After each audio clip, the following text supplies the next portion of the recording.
Welcome back to another episode of Archie Sonic Character Files as we explore the histories of the inhabitants on planet Mobius. In this episode, we take a look at the history of the ultimate lifeform himself, known as Shadow the Hedgehog. Well, this is going to be a very bloated episode, considering the character's history in general.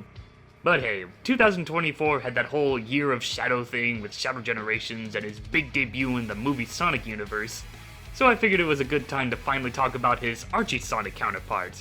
I'll also be joined by a fellow Shadow fan for this episode. Hello, I'm Dracold. I'm not too familiar with the Archie Sonic comics, but I'm willing to see how these comics handled Shadow. It was a lot of homework. Yeah, well, ever since you made that guest appearance on Sonic Dissected almost 10 years ago, I was always left curious on your thoughts with Archie Sonic's interpretation of the character. Speaking of which, let's start at the beginning.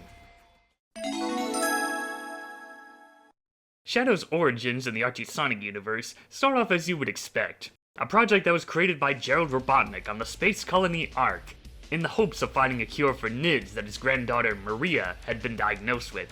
Then G.U.N shows up to shut down the project and eradicate anyone involved. Gerald sends Shadow and Maria to the escape pod, but only Shadow made it out alive, while Maria was shot by the G.U.N soldiers. Later on, the project would be taken in by G.U.N and left abandoned for many years. Which leads us into the whole Sonic Adventure 2 adaptation, but this is also where we start to diverge from the usual path a bit. Dr. Robotnik is on the run from Silver Sonic 2, one of his creations that was reprogrammed to protect Station Square. He stumbles upon the abandoned lab where Shadow was locked up, and after skimming through his grandfather's journal, he decides to make good use of Project Shadow. Now free from his prison, Shadow proceeds to carry out what he believes to be Maria's final wish, revenge against humanity, by collecting Chaos Emeralds. He has a brief encounter with Silver Sonic 2, and turns that robot into scrap metal. This is also when the people of Station Square mistake him for Sonic, and the blue hedgehog is framed, all while Shadow, Robotnik, and later Rouge continue on with their plan. The way that Eggman finds the lab is really funny. He's just running away from a robot, falls into a random hole, immediately finds grandfather's notes, and releases Shadow. It's like the original story ended in the middle cause they thought it was too lame, and so they continued with the Sonic Adventure 2 story instead. Also, isn't this version of Eggman successful in conquering the world? It feels rather strange seeing him helplessly running from one of his own creations. Makes me wonder if Sonic Forces writers were inspired by these comics because of the same 99% world conquered stuff and finding the plot device by a complete happenstance, like with the Phantom Ruby at his door. On a mission to Prison Island, Sonic and Shadow would meet for the first time and fight it out, all while Rouge gathers up 6 more Chaos Emeralds, and Robotnik plants bombs on the island. But it turns out things didn't go according to plan now that Rouge is trapped in the vaults. When Sonic overhears Robotnik saying that they'll just dig up the emeralds from her charred corpse, he's willing to call a temporary truce with Shadow to help save Rouge. Shadow agrees to this, and they head out to rescue her. And thanks to Shadow's chaos control, they are teleported far away from the exploding island. Despite the rescue mission, Shadow claims that he only did it for the emeralds, and quickly takes them away to the space colony Ark. Fortunately, Sonic and Rouge just so happen to be close to Robotnik's pyramid base, and proceed to hijack a spaceship to get to the Ark. With the Eclipse cannon charging up, Sonic and Shadow have another brawl. The Freedom Fighter trying to stop the cannon from firing, versus the Ultimate Lifeform trying to avenge the death of his friend. But their fight is interrupted by Rouge, who basically gives them the big lore dump by showing them some archived videos that she discovered on the Ark. Gerald stating that once 7 Chaos Emeralds have been inserted into the Eclipse cannon, the Ark will plummet down to Mobius, destroying everyone in the process. And that Maria's real wish for Shadow was to help and protect the people on that planet. The Hedgehogs proceed to the cannon's core, and after a brief battle against the Bio-Lizard, the failed prototype to Project Shadow, the creature teleports away to fuse itself to the Ark and continue its crash course. Shadow believes that he has failed Maria, but luckily they have 7 Chaos Emeralds at their disposal, and transform into Super Sonic and Super Shadow. With their combined powers, they destroyed the Bio-Lizard and used Chaos Control to teleport the Ark far away from the planet. But alas, this final act took a toll on Shadow, as he himself began to fall to the planet after blacking out. Fortunately, the alien race known as BEM rescued and restored Shadow back to health, as well as giving him enough energy to maintain his super form for a little longer to help stop another group of aliens coming their way. Shadow reluctantly agrees to help them out and tries to stop the alien vessel. It doesn't go so well, and without any more interruptions, the Hedgehog resumes his crash course back to Mobius. Lucky for Shadow, he survives the long fall and is soon discovered by Sonic and the Freedom Fighters. At first he punches Sonic, believing that he's being attacked, but he quickly apologizes. Sonic is about ready to give him what for, but Sally interrupts the brawl as Nicole activates her emergency beacon, saying that they must head to Castle Acorn. They soon find out that Mobius is under attack by the Zorda, an alien race that had once tried to destroy the planet but failed, and also happens to be the same alien vessel that Shadow tried to fight off.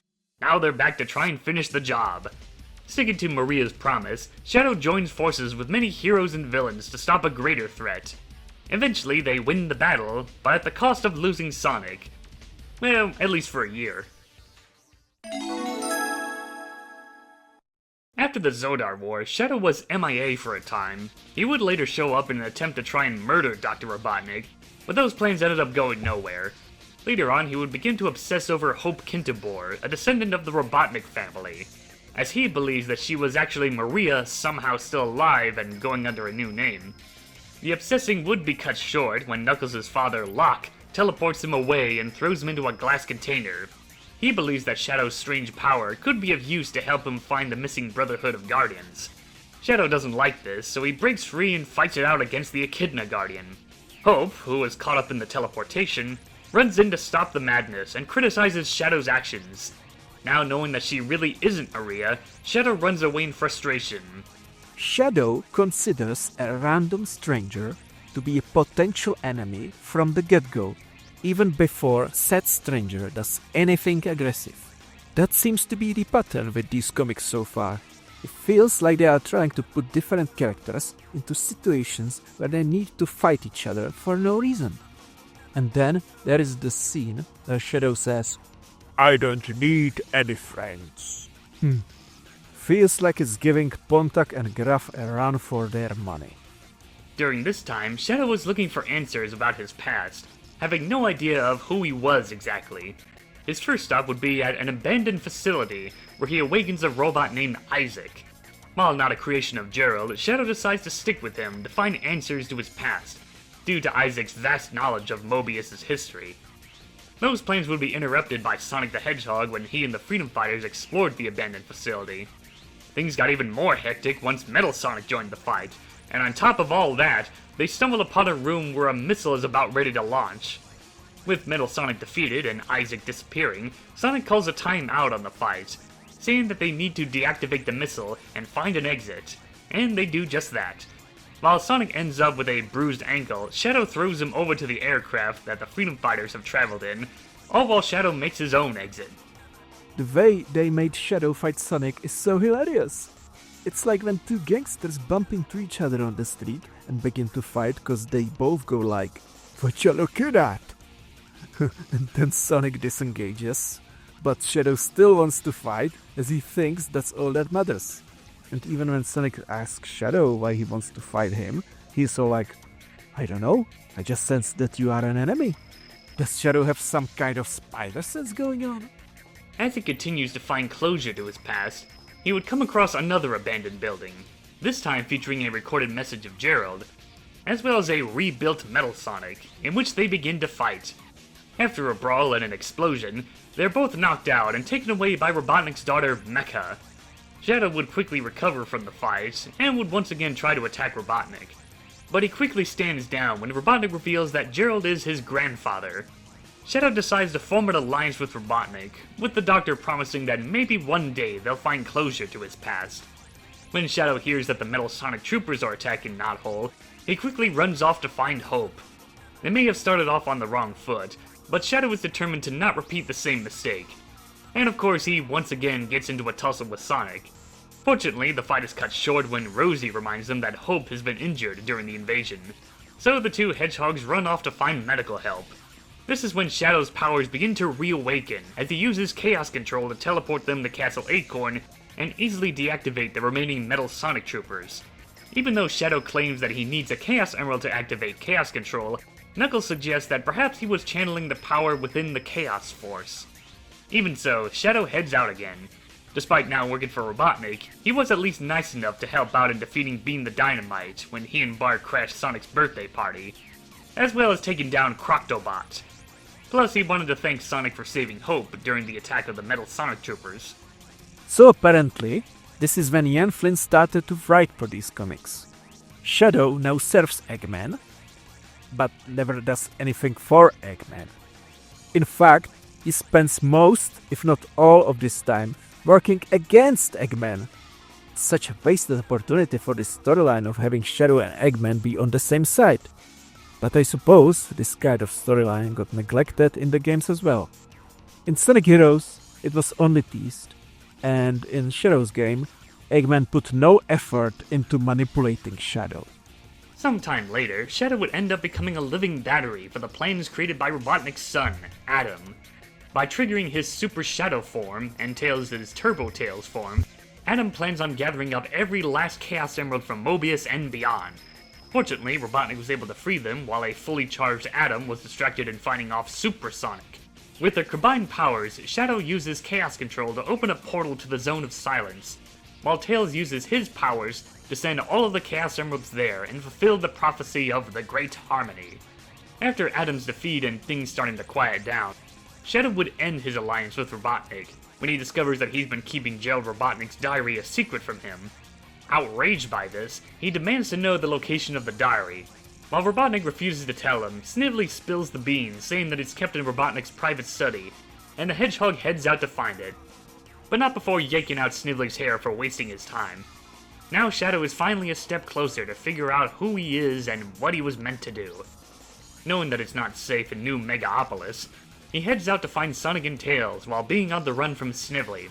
Despite being angry at Sonic for not showing up sooner before Gerald's disc got damaged from the attack, he apologizes for the outbursts, and asks for their help, saying that they're the only people that he can trust. At first, things don't look too good, as a good chunk of the data was damaged when Robotnik's robots chased after him. Nicole offers her assistance by teleporting Sonic and Shadow into what's left of the data to find the answers. Once inside, Shadow is happy to finally be reunited with Maria, or at least a data copy of Maria. And they are soon joined by a data version of Gerald Robotnik, in which he gives Shadow the big lore dump. Shadow was indeed a creation to be the ultimate life form, and to find a cure of Maria's conditions for NIDS. But Gerald was struggling to pass through certain boundaries, so he made a deal with the Black Arms aliens to assist in the project, along with gifting Shadow the power of Chaos Control. Black Doom intended to make Shadow the ultimate weapon, but Gerald knew that he was up to no good and made Shadow a protector of Mobius, when the Black Arms would return one day. Despite Shadow having so many more questions, the data is becoming more and more unstable, and they need to leave now. And after tearfully saying goodbye to Maria, Shadow makes his way back to reality, where Snively is attacking Freedom HQ. He makes quick work of the robot that he was piloting, and declares his new purpose in life. He is Shadow the Hedgehog. He is the ultimate life form, and he will carry out Maria's final wish of protecting Mobius. Sometime later, Shadow would become a member of the Guardians Units of Nations. His first mission was to assist the Freedom Fighters and Chaotix to help them fight off Knuckles, now possessed by a resurrected Interjack. He put up quite the fight, especially when he unleashed Chaos Blast, but even he was no match against the God of Destruction. His next mission was to find some way of entering the Zone of Silence, now renamed the Special Zone, to try and retrieve a Chaos Emerald for the organization. Despite Shadow's determination, he ended up making a few wrong turns along the way. First stop was the anti-Mobius universe, where he found himself in the middle of a brawl between Sonic and Scourge, the evil Sonic. And later, other heroes and villains would join in. They all tried to call a truce and gang up on Scourge, but that plan backfired once he became Super Scourge. With too much going on, Shadow tries to get Metal Sonic away from the fight by using Chaos Control to teleport them away, and somehow ended up in the Sonic X universe. While Metal Sonic escapes, Shadow explains to this version of Sonic of who he is and all that, to which X Sonic gives him a tour of the world, Shadow constantly getting comments about how they all thought he was dead, and dealing with the worst kind of torture, being hugged by Chris Thorndike. Eventually, the Sonic X version of Robotnik shows up with Metal, and Shadow wastes no time in teleporting both of them somewhere else. This time, they end up in Blaze's world, the Soul Dimension. Shadow tries to reason with Metal, saying that Robotnik shouldn't use him for destruction, as he knows from personal experience. But the message doesn't go through for Metal. Fortunately, Shadow is rescued by Blaze and Marine, and together they all head out to find Metal, who is attacking Blaze's kingdom. After some fighting, Shadow once again tries to get through to Metal, saying that he should stop being Robotnik's pawn, and offers him a chance to have them join forces to protect the world. While Metal processes the offer, he still refuses. And so Shadow and Blaze send him flying, and Marine delivers the final blow. Despite the day being saved, Shadow isn't too happy about Metal being destroyed, as the robot was equipped with a dimensional engine, hence why Shadow's Chaos Control teleported them across different universes. Without a Chaos Emerald, he's pretty much stuck in the Soul Dimension. Blaze gives him a Chaos Emerald that Sonic left behind from their previous adventure, and after thanking the princess, he makes his way back to G.U.N HQ. I will say it was cool that they tried to add some interactions between Shadow and Metal Sonic. It's just a shame that this plotline doesn't really go anywhere. Next, he and Rouge, along with Sonic's help, are sent to dismantle a laser cannon that Robotnik had installed to fire and destroy Sonic's friends, including half of his own fortress. While the mission was tough, Shadow was able to use his fully charged Chaos Control powers to suppress the cannon's power, destroying itself in the process. And with another day saved, Shadow tells Sonic to get some rest for his battle on the frontal assault against the Egg Dome, while he and Rouge return to G.U.N. It is worth pointing out that this is the first comic in the original Archie timeline where Sonic and Shadow officially became friends. It's been a long time coming. The "Whoa, I hate you and I don't know why" thing with Shadow was becoming really stupid. I should be glad that this happened, but it just felt like a barely relevant side story. And the ending where Shadow basically returns Sonic's main character mantle just really throws me out of the story. It doesn't help that these random flashbacks to Sonic Adventure 2 felt more like an anniversary episode of a TV show. Next up, Shadow would have to deal with another one of Robotnik's creations, E-102 Gamma. In this universe, Gamma has become a Lone Ranger for a long time after going against Robotnik's programming. But time has not been kind to the old robot, so Commander Abraham Towers sends Shadow off to find Gamma, in the hopes that they can restore it once Gamma agrees to join their organization. Shadow may have failed to reform Metal Sonic, but he's determined to save Gamma. On his mission, he finds the old robot and manages to convince Gamma of joining G.U.N. As they make their way back to the extraction point, they are attacked by E-123 Omega, the last of the E-Series robots, that Robotnik had sent out to find and destroy Gamma. Shadow and Omega duke it out for a while, until Omega launches him far away, giving him enough time to destroy Gamma. Despite being too late, Shadow was surprised to find out that Gamma's final act was transferring some of his data into Omega, gifting the robot with its own soul. Omega is uneasy with this new data, so Shadow offers to do what Gamma would have done, by joining the Guardians Units of Nations. I find it very interesting that the comics decided to merge Gamma and Omega into a single robot. Was this done because the writers felt bad about Gamma dying in the games and wanted to still have him in the comics? Or did they want to provide a reason for Omega to act more reasonable in the future? If it's the latter, then I suppose they failed, since the comics version of Omega still acts unhinged, even more so than his game counterpart, arguably. While Shadow is still sore about failing to save another robot, he has no time to rest now that Hope's teleporter is fully operational, which means that it's time to head to the Special Zone for a Chaos Emerald. Feast, the ruler of the zone, puts the two agents in a test to retrieve one. It doesn't go so well. With another failed mission, Shadow leaves to mope by himself. He is soon joined by Hope Kintabor, who tries to comfort Shadow, looking back at her failures. By the end, Shadow does feel better from their talk, now that he and Hope are always ready to help and look after each other, as a team. Speaking of which, Shadow is teamed up with Omega and Rouge to return to the Special Zone. And we also find out that Shadow is the one who comes up with the name Team Dark. They once again go at it with Feast challenges, and despite failing again, they pull out a Plan B where Omega attacks Feast, which gives Shadow and Rouge enough time to retrieve the Emerald and make it out of there. I like this story and how it focuses on Shadow. It makes him act mostly in character and gives him some sympathetic character development. We've seen Shadow being this big jerk most of the time, but this feels like he's finally changed. The only problem is that the story is so basic and small scale. After having some downtime for a while, Team Dark are sent out to find and retrieve a Soul Emerald that has appeared on Mobius. But first they'll have to deal with Amy, Cream, and Blaze, who are also searching for the Emerald, to help Blaze save her world. While Shadow is conflicted about finding someone who helped him, he tries to carry out G.U.N's orders. He tries to use Chaos Control with the Soul Emerald to teleport back to G.U.N HQ. But it doesn't quite work, and they end up getting defeated while Team Rose leave with the Emerald. Later on, Team Hooligan show up and snatch the Emerald. Team Dark comes back for round 2 against Team Rose, but when they find out that Team Hooligan now has the Emerald, they decide to have a temporary truce to get it back. They soon head out together in Shadow's motorcycle, as he reveals that it's part of standard protocol from G.U.N that all squads must have one source of transportation. Well, that he just really likes the motorcycle. He also tries to apologize to Blaze about the tussle earlier, but it doesn't go so well. Eventually, they catch up to Team Hooligan, the same time Team Babylon shows up to steal the Emerald as well. Thus, a battle ensues over the fate of the Soul Emerald. By the end, Team Rose and Team Dark are victorious.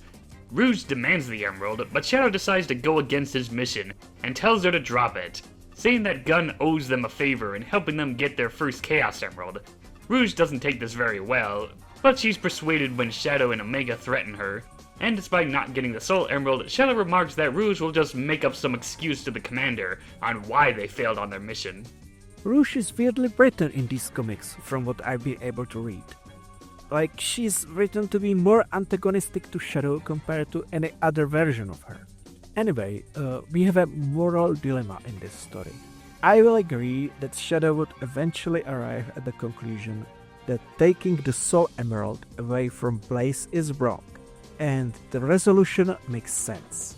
I just find it questionable seeing Shadow ruin his reputation for this story to take place, and by using deadly force against 2 little girls and Blaze no less.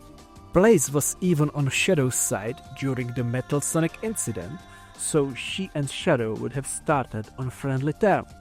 In an ideal world, Shadow should have realized what Team Dark was doing was bad before Omega fired a machine gun on a little girl and Shadow himself kicked Amy in the chest.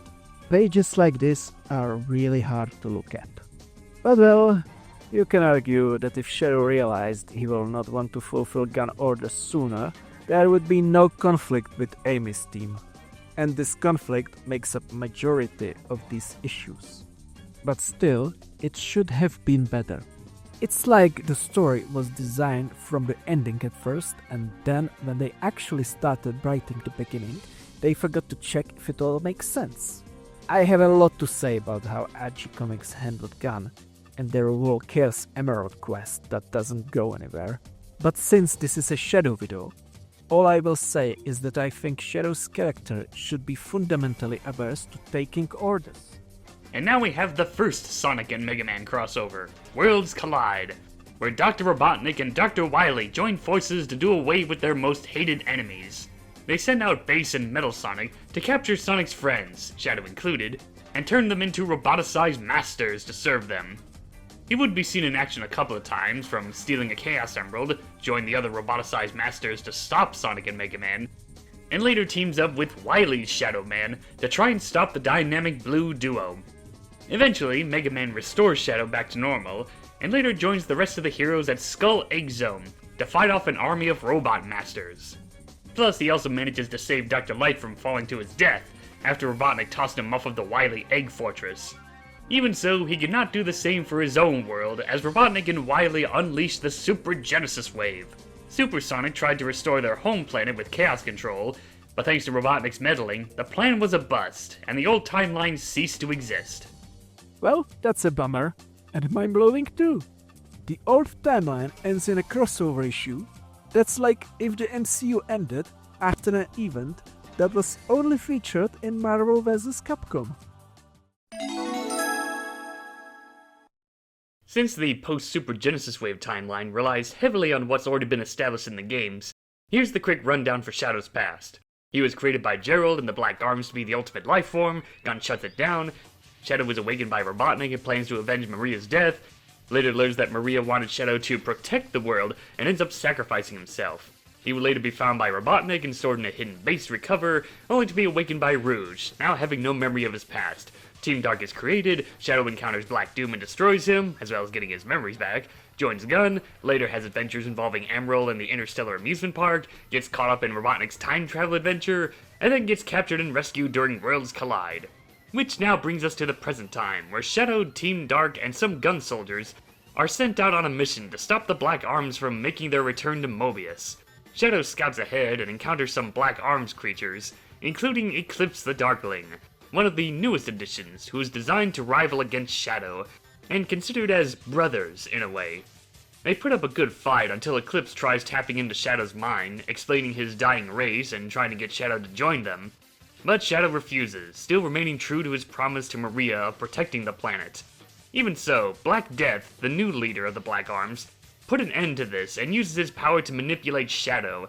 Now under their control, Shadow joins the rest of the Black Arms aliens to attack his former teammates. Rouge and Omega put up quite the battle against Shadow, but eventually they manage to free him from Black Death's mind control. After some prep talk, they head out and continue their mission. Rouge and Omega find their captive comrades and activate the bomb to destroy the Black Comet, while Shadow heads off to have a one-on-one match against Black Death. Despite Rouge insisting that Shadow leaves immediately, he refuses, as he wants to make sure that their leader is dead. And with a mighty Chaos Blast, Black Death is no more. And Shadow just manages to make it back onto G.U.N's spaceship as they make their way back home. Even so, he knows that Eclipse is still out there. So apparently this new timeline tries to be closer to the game's stories. Yet they undo the death of the Black Arms so they can return. Only that they can kill them off again. Why not make the Black Arms a permanent threat in the comics? We don't need to be told these additional Black Arms are the last ones. I mean, Eclipse said they conquered countless worlds.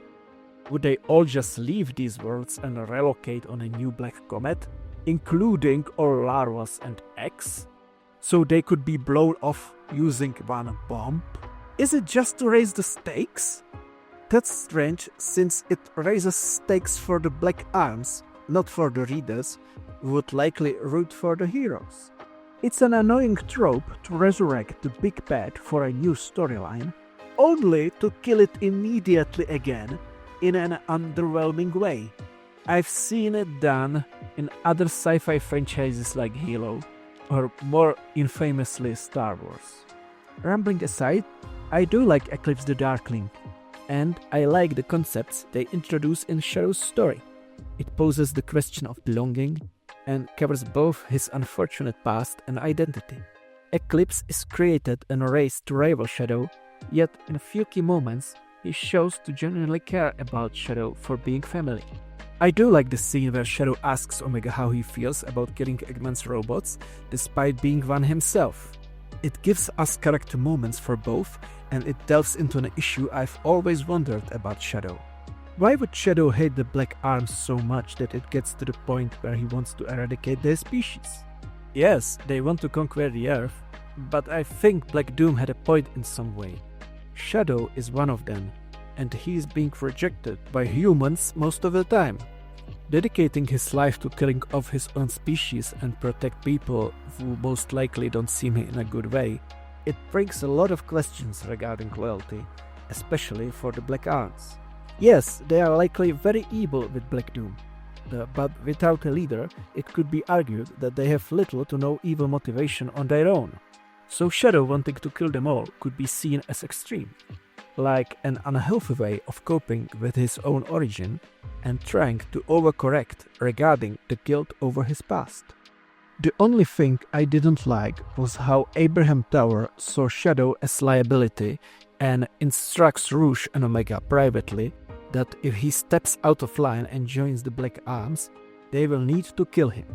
I get that this takes place during Sonic Unleashed and he wants to prevent the Black Arms from attacking the shattered planet. But if he really thinks that Shadow joining the Black Arms is such a big risk, that he will need to be killed off if that happens, Why sending Shadow on this mission at all? It looks like Abraham's reasoning is that sending Shadow increases the likelihood they defeat Black Arms, even if Shadow is lost in the process. That was called a Machiavellian calculus. I always assumed there was supposed to be a special bond between Abraham Tower and Shadow, since they both became victims of the Black Arms. And for both, the death of Maria was a pivotal moment that would put their entire lives on a trajectory of vengeance. And despite the fate originally put them against each other, they eventually found out that they were on the same side. And Shadow joining G.U.N had to be a massive proof of trust in Abraham, since Shadow originally knew him only as an enemy and only knew G.U.N as an organization that commits horrible crimes. So this feels like a fundamental betrayal on the part of Abraham. But overall, I still like this story arc and agree with what this story presents, for the most part. Huh, never really thought of that before. It's very interesting. Anyway, there was no rest for Shadow after this adventure. Team Dark, along with Dr. Julian Snively, would later go on a mission to Angel Island to find an alien aircraft that landed somewhere on the island, as well as eradicate Eclipse. They soon encounter Knuckles, Relic, and Fix-It, who shows them a sample of a strange plant growing in Mushroom Hill Zone, further proving that Eclipse is somewhere on the island.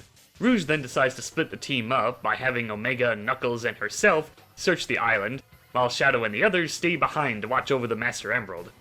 At first, Shadow doesn't seem to like it, as he's determined to destroy Eclipse, but Rouge reminds him that he's everyone's problem, and that it's better to stay here to protect the others instead of blindly searching for the alien alone. While talking to Relic, he starts seeing strange visions, from Relic turning into an alien to seeing Black Death on Dr. Snively's monitor. He soon realizes that Eclipse is close by, playing mind tricks with him, and demands that Eclipse shows himself, to which the alien agrees to do so. He then tries to give Shadow one more chance of joining him to carry on his dying race, but once again, Shadow stays loyal to Maria's promise. After getting quite the beating from Eclipse's monster form, Shadow manages to tap into the Master Emerald to unleash Chaos Control that's strong enough to slow him down, and then finishes him off by sending Eclipse flying into the distance. While Shadow recovers from the fight, Dr. Snively suggests that they must move the Master Emerald away from the island to someplace secure. Once the gang is back together, they lay down the facts that Eclipse's escape pod is severely damaged, and that he's stuck up here. And after thinking it over, Shadow decides to go along with Snively's plan to move the Master Emerald to a secure gun facility, unaware that the little scientist has other plans in mind for the Emerald. Knuckles really doesn't like this plan and fights it out with Shadow. After having quite the lengthy brawl, Rouge contacts them that Eclipse has returned to the altar with his dark arms and stole the Master Emerald. Now putting aside their tussle, they rush over to Launch Base Zone to stop Eclipse from stealing the gun aircraft that Team Dark had arrived in. They fight it out against the alien, Knuckles destroys the Emerald so that no one can have it, and a defeated Eclipse makes his escape. Team Dark make their way back to G.U.N HQ, while Knuckles begins his quest to find the Master Emerald shards. Fortunately, thanks to the shattered planet, the island still remains floating, at least until the planet is reformed again. I really wish that Shadow would first at least try to reason with Knuckles about taking the Master Emerald, rather than going straight into fight for no reason like in the old timeline. He even goes as far as stating that there is no need for discussion and ignores Knuckles completely when making that judgment. That's just a prime asshole move right there. Then came the second Sonic and Mega Man crossover, Worlds Unite, where Sigma, from the Mega Man X universe, captures Robotnik and Wily, and forces them to assist in his plans to conquer all worlds. As Sonic and Mega Man's worlds are fusing together, Shadow finds himself in a gun carrier being fused with a government building from Mega Man's world, with the end results not being too pleasant. Yep, Shadow dies in this crossover. But by the end, everything is set back to before the events of the crossover started, so Shadow's okay. Shadow flippin' dies in this Mega Man crossover, and then comes back thanks to some random Deus Ex Machina time-dimensional reset? What the fuck? The last time we would see the Ultimate Lifeform in action would be in the 4-part story Shattered. After receiving some strange signals, they believe that Eclipse is somewhere on Westside Island, so they travel to Castle Acorn to get King Nigel Acorn's approval to explore the island. And they just so happen to meet Amy and Knuckles there, who also want to explore the island for the Master Emerald shards. Despite the rough quarrel they had before, he's able to put up with Amy and Knuckles, joining Team Dark for now. They later find themselves in Hidden Palace Zone, where they split up into teams. Shadow is not thrilled of being partnered up with Knuckles again, but he tries to press on to find and destroy Eclipse. They soon come across another echidna named Nixus, and Shadow is suspicious with how things are starting to become too convenient. Even so, his suspicions are interrupted by Rouge, who contacts them that Omega is possessed and attacking them, and quickly runs off to rescue Rouge and Amy. Knuckles later joins in once he finds out that Nixus is actually the evil wizard Nagus, who is trying to reform the Master Emerald in order to regain his powers. After a pretty lengthy battle, they manage to free Omega, but they're too late. Nagus has already reformed the Emerald, and traps everyone in Crystal. Luckily, Knuckles manages to free himself and the others, and chase after Nagus. After getting the wizard away from the Emerald, Amy and Knuckles grab it and make a mad dash back to the Master Emerald altar, now that the planet is being restored. Meanwhile, Team Dark stay behind to lay down the finishing blows to the wizard. By the end, they defeat him and take him back to G.U.N to be locked up, and Rouge takes one of the fake emeralds from Hidden Palace Zone as a hefty payment for their services, much to Shadow's annoyance. I find it hilarious that when Nagus gains power from the Master Emerald, all he does is encase everyone in crystal and doesn't use that kind of power again. Not even when trying to move the heroes in their crystal prisons. I guess he's supposed to be a C-tier villain. And that's it? That's a shame. I was hoping to see more of Eclipse in this series. They teased him here, but he never returned again. And that concludes Archie Sonic's version of Shadow the Hedgehog. And before anyone says that no, we are not covering the whole King Shadow deal, because that's from an alternate universe. Yeah, that whole Light Mobius stuff is a whole other can of worms to get into for another time. So, Dracold, what are your final thoughts on Archie Sonic's take on the character? I found Shadow to be very aggressive and violent at the start. Only later did they try to fix him. When it comes to comics overall, I have one big pet peeve with how they handled Shadow. He's not very relevant in the comics. Yes, I know they are called the Sonic comics and not the Shadow comics. But even so, he is the second most important character at the very least. Yet it feels like other characters take center stage instead. One example is Hedgehog's story. The comic pages look awesome. He does some powerful moves, and I always loved the concept of Hedgehog myself. But to me, it just feels like a filler. There is no build-up or payoff when it comes to Shadow's part of the fight. He just shows up, mentions working for G.U.N, fights Hedgehog, and then quietly leaves the stage. The second example is Sonic Universe Issue 2, after they destroy the canal. What's the deal with the scene where Shadow gives Sonic the responsibility to save the world, while he decides to stay aside? It feels like it was done for meta reasons, like, this is Sonic's comic, Shadow can be the hero in this. He just has to be a cheerleader like in that one scene from Sonic Generations. As an aside, this same issue also features flashbacks to the adaptation of Sonic Adventure 2. Some key elements were different, like how Shadow required Sonic to help save Rouge on Prison Island, and then teleports them all outside of Eggman's base instead of the Ark, and then takes the Chaos Emeralds and leaves. This is a stark contrast to what happened in the games. Yes, he did say he only saved her for the Emeralds in both versions, but that was an obvious lie in the game. He very specifically decided to save Rouge and not just the Emeralds, seeing he had that Maria flashback. You don't think Chaos Emeralds reminded him of Maria, do you? In the comics, he proves he only really cared about the Emeralds because he left Rouge stranded with Sonic, who was working against them at the time. Archie's version just shows Shadow being more careless towards others in that situation. Even when the comics primarily focus on Shadow, it still annoys me. The issue where Team Dark needed to obtain a Chaos Emerald from the Special Zone. They failed to get the emerald from Feist. Hope gives Shadow a pep talk about learning from your mistakes. They try again, still fail. And then Omega just blasts Feist while they snatch the emerald. The structure of the story makes sense, and it seems to have good ideas, but the details are all wrong. There was literally no way they could have planned that based on the knowledge they got from their first encounter. On a side note, it feels like both the old and new timelines don't seem to know how to handle his Chaos Control ability and whether or not he has to use a Chaos Emerald. Same thing for his teleporting. I don't even know if it's the same thing as Chaos Control or not. Maybe this is just me nitpicking, but there are a lot of situations in the comics where Shadow could have solved the entire plot by just using Chaos Control. It would help if the comics laid down some clear rules on that, but I get that Chaos Control is too convenient sometimes, and the writers need to come up with reasons on why Shadow can't use it to solve everything. And Shadow's contribution to G.U.N is something. I mean, I love the implied direction with the story, but then the whole Chaos Emerald collecting doesn't go anywhere.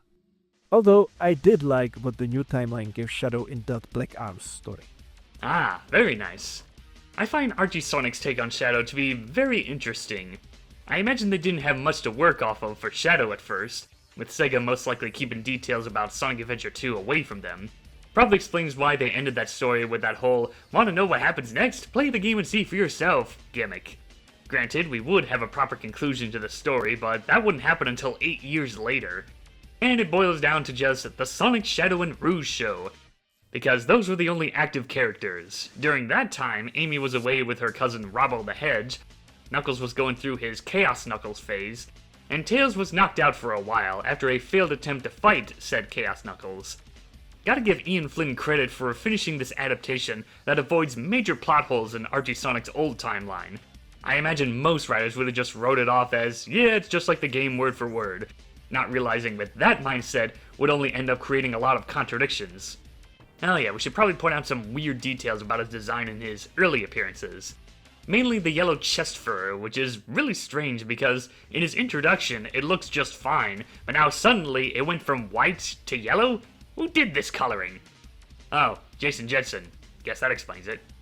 I guess you could throw in the theory that he didn't have much reference material for the time, and just used this image of Shadow inside of a tunnel from Radical Highway, which would probably explain the coloring error. Although personally, in my headcanon, Shadow got his yellow chest fur after Dr. Quack accidentally spilled lemonade on him, and he responded by socking him in the eye. There, that's the real backstory of how he got that eye patch, and not that stepping on a landmine bullshit that he keeps going on about. But yeah, after the arc in the Zorda, Shadow was kinda stuck in a rut, just showing up to be a fighting opponent.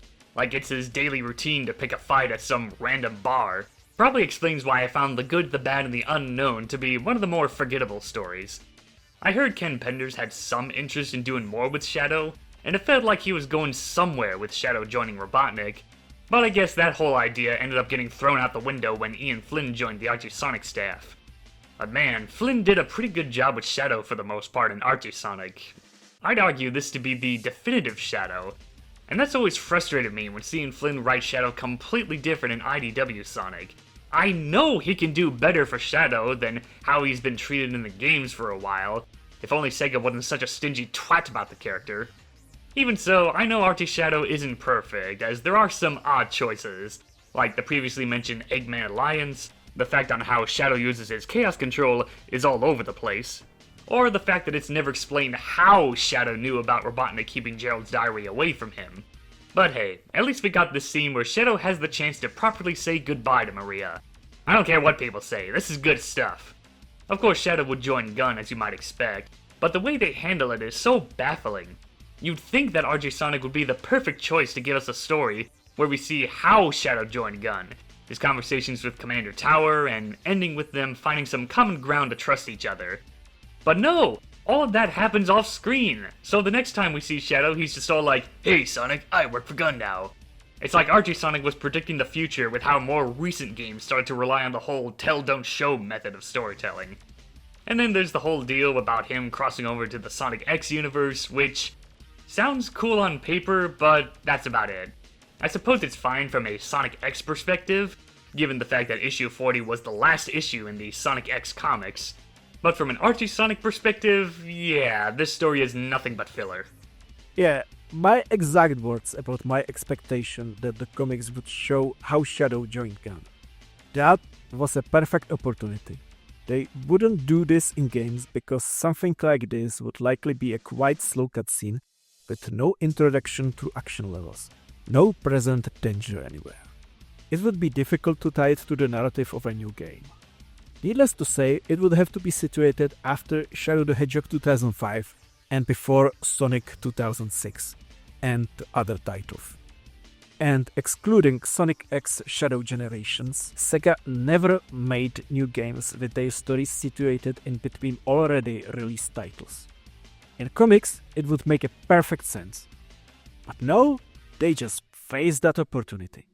Speaking of Sonic X Shadow Generations, ironically, that game keeps almost all of Shadow's lore intact and retells the game audience the most of the important events. Sometimes painfully on the nose, like when Rouge talks about Shadow's and G.U.N's past as if she was reading the script of that game. Yet, despite being this on the nose, and despite trying to make the new audience familiar with Shadow's past, they never mention Shadow work for G.U.N in Sonic X Shadow Generation. When Abraham Towers so dramatically entered the scene and talked about his and Shadow's past, that would be natural and obvious opportunity to mention that he worked for them, as well as Rouge and Omega.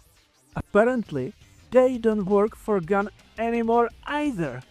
In fact, the words Abraham uses suggest that he never did, because otherwise it would be very hard to omit this in his speech. I have to ask, why? Do the games try to retcon that Shadow worked for G.U.N?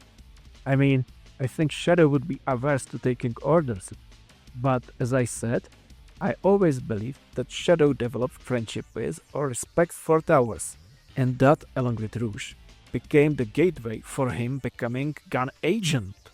But now, I don't know what the official story is anymore, and I never had that uncertainty regarding main events of the game's story before. Doesn't help that Flynn is the one behind all of this. He is behind naming Abraham Tower and making him a noteworthy character. He made Tower to be someone who would sacrifice Shadow in the comics, making a deal with the people closest to Shadow to end him. And he is the one who wrote Tower to only mention Shadow defeating Black Doom in Generations, as if that was the last he knew of Shadow, completely skipping the G.U.N membership. What is Flynn's idea about these characters here? I would like to know. Yeah, I'm not sure if Flynn has ever talked about it on the Bumblecast series, or at least before he got banned from talking about Sonic stuff. But yeah, who knows? I've usually seen people criticize Archie Shadow for being too soft, and I feel like most of that criticism is geared more towards how he was like in the Treasure Team Tango story arc. For me, I think he was just okay. I guess the reason why I don't have much beef against it is that it's nice to see a more vulnerable side to Shadow at times. Gives him more depth in a way. Amy kind of summed it up better, where despite Shadow being on a mission for an organization he works for, she knows that deep down he'll do the right thing. Plus it gave us an amusing in-universe explanation for the motorcycle. After working on this video, I wouldn't mind seeing more of Blaze and Shadow teaming up. I can imagine some cool stories that they could have, being on missions together and all that jazz. You know what? Fuck it, I'd ship these two. But yeah, most of the Team Dark stuff is pretty good for Archie Sonic, and I do like how Shadow and Hope started to be on better terms. Makes sense given the fact that she's a member of the Robotnik family in this universe, and despite failing to protect Maria, he's not going to repeat that same mistake with Hope. As for the new timeline, I don't have much to say. It's amazing how during this time the main Sonic media was shifting more towards self-deprecation and pandering more towards the memes, but not Archie Sonic. Sure, Shadow may have had some hiccups here and there, but for the most part, he still acts like his pre-meta era version throughout the new timeline, which I'm all for. Right, since Dracold went through his in-depth thoughts about Shadow in general on Sonic Dissected, I guess I'll try to throw in my 2 cents on the matter. He started off strong from his debut and in other games, but later on the character started to feel more Flanderized, becoming more of a one-note edgelord. In some ways, I feel like the absence of G.U.N nowadays really did some damage to his character. I mean, the organization gave him a purpose, a reason for carrying out certain things. Without G.U.N, then what's there even left of Shadow? Just an excuse to throw him into anything for the sake of fan service. Yeah, not a fan of how they decided to make that lazy move about G.U.N being killed off by Robotnik during the events of Sonic Forces from that one Tales Tube episode. Well, okay, technically he didn't say that, it was just, oh, I put them in their place or something. But considering how irrelevant G.U.N has been for so long, I consider that as just Sega's lazy way of writing off the organization. And it doesn't help that nowadays they're very insistent that Team Dark is quote-unquote not a thing, despite a good chunk of the fanbase being against this. I suppose the recent release of Shadow Generations was trying to do some damage control with getting the character on the right track again, but it still comes off like a double-edged sword. On one hand, it's nice to see Shadow having a bit more personality and not just being an asshole 99% of the time, but on the other hand, this takes place during the events of Sonic Generations, before the character was downgraded in Sonic Forces and Team Sonic Racing. So, canonically, as of right now in the present time, we're still stuck with the generic edgelord version of Shadow.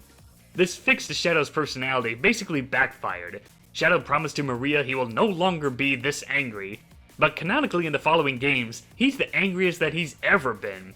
So, not only is he still out of character, but now he's breaking his new promise to Maria on top of that, succumbing to his darker side, even after it was explained to him how bad it was. Well, unless the next game he shows up in decides to pull off a lazy get-out-of-jail-free card, like what they did with Tails and Sonic Frontiers. I just miss the whole Team Dark dynamic. I always love seeing these three being comrades and bringing out the best of Shadow, even if he doesn't want to admit it. Of course, Shadow isn't just part of the games and comics, but since this video is already long, here's my quick thoughts on some of the other versions of the Hedgehog. Sonic X. Nice interpretation of the character, from the Sonic Adventure 2 adaptation to his adventures in space. And of course giving us Jason Griffith, who I think is the definitive Shadow voice. Sonic Boom. We don't talk about Boom Shadow. Sonic Prime. Funny enough, one of the few things memorable about this forgettable show. Probably helps that during this time, it had been so long since we had a more mature Shadow again. IDW Sonic. Definitely one of the worst depictions of the character. Always angry, always being a dick to everyone for no reason. And of course that time he acted like an idiot during the whole Metal Virus arc and giving us that infamous line, I suppose he was a little better during the Urban Warfare story arc, but given Sega's strict guidelines on how they want Shadow to act, I just wish that they would stop using the character for these comics. But since we're getting an upcoming one-shot special starring the Black Hedgehog, that's not going to be happening anytime soon. Yuck. And then there's Movie Sonic. Ah yes, the most recent interpretation of the character. Personally, I like him. I wasn't sure about Keanu Reeves, given my lack of knowledge of his filmography and all that, but I think he did a pretty good job. It's another Sonic Adventure 2 adaptation, but this version still manages to have some depth and character. I guess you could say this was Jeff Fowler's chance to redeem himself after having worked on Shadow's game. And judging from the post-credits scene, we'll most likely be seeing this version of the character in the future. I have to say, I didn't think Shadow's depiction in Archie Sonic would be like this. I didn't read the comics back when they were still active, so I always assumed that they did a good job in portraying Shadow. But then, I saw he actually started off poorly. It's amazing how he acted like his Boom persona way before Sonic Boom was a thing. But over time, they did try to fix the character rather than throwing in major retcons. At the end of the day, I think that Archie managed to do a good job steering Shadow into a better version of his character. Arguably, even better than what Sega would end up doing to him. There are still problems, as I have pointed out, but those were mostly in terms of their storytelling capabilities in general, not namely with Shadow as a character. When I heard the news that Archie Sonic was cancelled, I felt sorrow, like something important in my life died. Despite not having read them, Archie was this long-standing behemoth of a series that tried to do world building. And it was based on SatAM Sonic, which I love. Yeah, I can definitely relate to that, being a big Archie Sonic fan and all. I wasn't liking the direction that the games were going for throughout the 2010s. And Sonic Boom didn't help things either. Archie Sonic just felt like Sonic to me. And when the series was cancelled, it just felt like I had nowhere else to go. I did enjoy IDW Sonic at first, but over time the series started to become boring and stale from their lack of world building and many other issues. Honestly, the only relevant Sonic media that keeps me going these days are the Sonic movies. It is a well-known fact that Sega avoids world building in stories when it comes to Sonic, which is why I always have high regards towards Archie Sonic. Yes, trying to make this kind of world building using different Sonic media and having a lot of different writers for so long will create problems.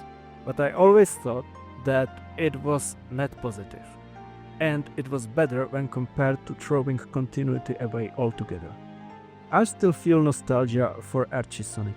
Their version of Shadow may not be perfect, but he had a good run. And there you have it. Despite the bumps in the road, I think we can safely say that we enjoyed Archie Sonic's take on the ultimate life form. Now, if only Sega would allow Ian Flynn to have more freedom to write Shadow like how he used to do. Well, that takes care of this character file, so until then, we got a juice!